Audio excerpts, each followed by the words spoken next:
Hi there, I'm Dr. Gary Simonds of Carilion Clinic Neurosurgery, and I want to talk to you today about hydrocephalus, or water on the brain. The brain and the spinal cord are housed in a bag of fluid, and that fluid looks like spring water. It's crystal clear, and it's called cerebral spinal fluid, or CSF. CSF is produced in the very center of the brain in small areas that we call ventricles. In these ventricles, there is a production system that makes this clear fluid out of your blood. You make this fluid constantly all day, and therefore you have to get rid of it all day as well. What happens is the fluid percolates through the brain through a system of channels, and then out at the bottom of the brain, comes up and fills the bag, and then comes up around the top of the brain and gets absorbed back into the blood in large veins at the top of the brain. These are called sinuses. The fluid is constantly made and constantly gotten rid of. You are making about 500 cc's, half a liter of it a day, and half a liter of it has to be gotten rid of. If you don't get rid of it, it's got to back up somewhere. And where it backs up is in the center of the brain.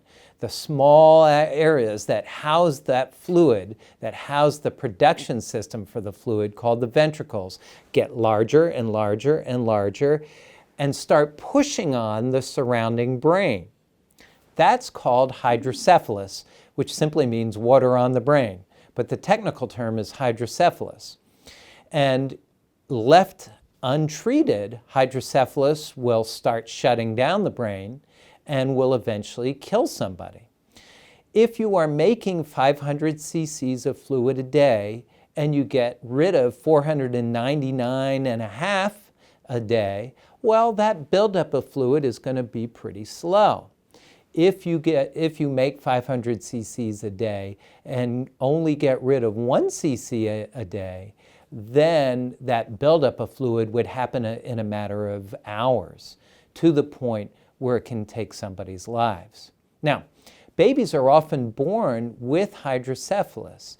A baby does something different from an adult. If a baby has hydrocephalus and those sacs of fluid in the center of the brain get bigger and bigger and bigger, what happens is that pushes on the brain pushes on the skull. A baby's brain and skull is designed to grow, so the skull gets bigger and bigger and bigger, and therefore the baby's head gets bigger and bigger and bigger.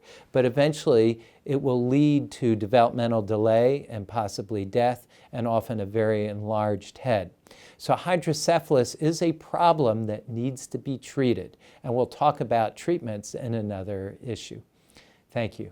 Bye-bye.